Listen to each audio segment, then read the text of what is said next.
This channel does not promote any violent, harmful, or illegal activities. All content provided by this channel is meant for an educational purpose only.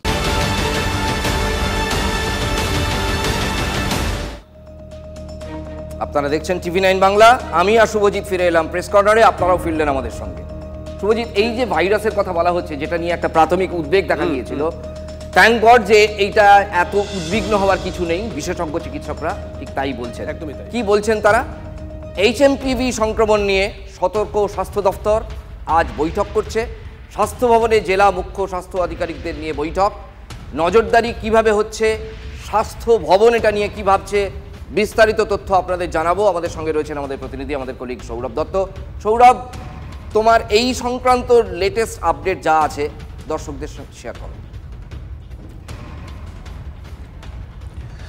রাজা, দেখো, গতকাল স্বাস্থ্য সচিব রাজ্যের স্বাস্থ্য দপ্তরে যে সকল বিশেষজ্ঞ চিকিৎসকেরা রয়েছেন সেই সকল বিশেষজ্ঞ চিকিৎসকদের সঙ্গে বৈঠক করেন এবং বৈঠক করার পর প্রাথমিকভাবে যে রূপরেখা স্থির হয়েছে সেটি আজকে জেলার মুখ্য সচিবদের সঙ্গে আর কিছুক্ষণ পরেই ভিডিও কনফারেন্সিংয়ের মাধ্যমে সেই বৈঠক হবে এবং সেই বৈঠকে যে বিষয়গুলি জানানো হবে সেটি হচ্ছে, এক, যে সমস্ত শিশু তীব্র শ্বাসকষ্টজনিত রোগে হাসপাতালে চিকিৎসাধীন রয়েছে তাদের নমুনা সংগ্রহ করতে হবে।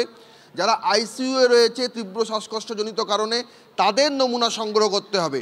সেই সকল নমুনা সংগ্রহ করে কি করতে হবে? সেই সকল নমুনা সংগ্রহ করে নাইসেড আগে যা ছিল এখন যেটি নির্বি নামে পরিচিত হয়েছে সেই নির্বিতে পাঠাতে হবে স্কুল অফ ট্রপিক্যাল মেডিসিনে পাঠাতে হবে, এসএসকেএমে জোন ভাগ করে দেওয়া হবে যে কোন হাসপাতাল কোথায় স্যাম্পেল পাঠাবেন। যদি সেই স্যাম্পেল পরীক্ষা করে এইচএমপিভি পজিটিভ হয় এবং সেখানে যদি অস্বাভাবিকতা লক্ষ্য করা যায়, যদি চিকিৎসকরা মনে করেন যে এর ফার্দার জিনোম সিকোয়েন্সিংয়ের জন্য প্রয়োজন, এই বায়োফায়ার টেস্ট করে পর যখন এইচএমপিভি পজিটিভ হলো, অর্থাৎ যে ভাইরাল প্যানেল করে যেটা হলো, তারপর যদি মনে করেন তাহলে জিনোম সিকোয়েন্সিং হবে।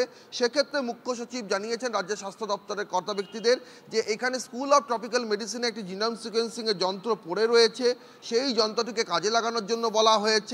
এবং আরেকটি বিষয় যেটি গুরুত্বপূর্ণ, যে এখন মানুষের মধ্যে উদ্বেগ প্রচুর এই এইচএমপিভি ভাইরাস নিয়ে, সেই সময় যাতে বেসরকারি স্বাস্থ্যক্ষেত্রে বায়োফায়ার টেস্ট বা ভাইরাল প্যানেল যেটি 15,000 এক একটা পরীক্ষার জন্য খরচ পড়ে, তার মাধ্যমে যাতে ব্যবসা না জুড়ে দেয়, সেই বিষয়েও কিন্তু স্বাস্থ্য দপ্তরের নজর রয়েছে। আমরা স্বাস্থ্যমন্ত্রী সূত্রে সেটা জানতে পারছি এবং আজকে জেলাগুলির সঙ্গে বৈঠক করে সেই রূপরেখায় যে রূপরেখা স্থির হয়েছে সেটি জানিয়ে দেওয়া হবে। অনেক ধন্যবাদ সৌরভ আপাতত তোমাকে। বিশেষজ্ঞ চিকিৎসকরা কি বলছেন শুনুন।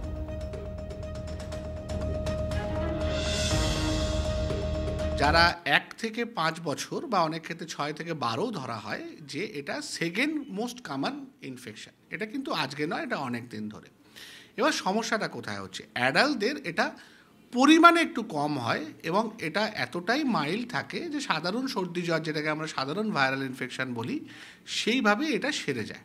এবং এটা যেহেতু আরএনএ ভাইরাস, এর সময়ের সাথে সাথে বিভিন্ন রকমের পরিবর্তন আসে, খুব তাড়াতাড়ি মিউটেশন হয়। ভ্যাকসিন আজ পর্যন্ত অ্যাভেলেবেল হয়নি এবং সঙ্গত কারণেই তার প্রয়োজনও হয়নি। এটা কোনো নতুন কথা না, কেন মেটানিউমো ভাইরাস 2001 থেকে বিশ্ব চেনে। কোভিড যেমন একেবারেই তাকে একদম নতুনভাবে সে এসেছিল, মেটানিউমো ভাইরাস 2001 থেকে আছে। মিউটেশনটা মানে তার রূপ পরিবর্তন করায়, রূপ পরিবর্তন করে যে চীন ল্যাবসে নিশ্চয়ই এতক্ষণে মিউটেশনটা ওরা জেনেছেন যে কি মিউটেশনটা হয়েছে বা কি ভ্যারিয়েন্ট এই ইনফেকশনটা করছে, সেটা ডব্লিউএইচওর হাতে তুলে দিলে ডব্লিউএইচও প্রত্যেকটা দেশকে জানাতে পারে এবং তার সেইভাবে আমরা ব্যবস্থা নিতে পারি। দেখুন, চিকিৎসকরা কে কি বলছেন তা তো শোনালাম। ভয় না পাওয়ার পরামর্শ দিচ্ছে কেন্দ্রীয় স্বাস্থ্য মন্ত্রকও। গোটা পরিস্থিতির উপর নজর রাখছে কেন্দ্র, জানিয়েছেন কেন্দ্রীয় স্বাস্থ্যমন্ত্রী জেপি নাড্ডা। देश के हेल्थ सिस्टम्स और सर्विलेंस नेटवर्क्स किसी भी उभरते हुए हेल्थ चैलेंज के प्रति क्विक रिस्पांस देने के लिए सक्षम है और तैयार है।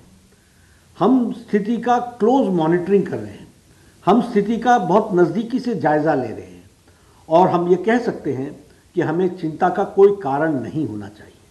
स्वास्थ्य विभाग इन सारी बातों पर नजर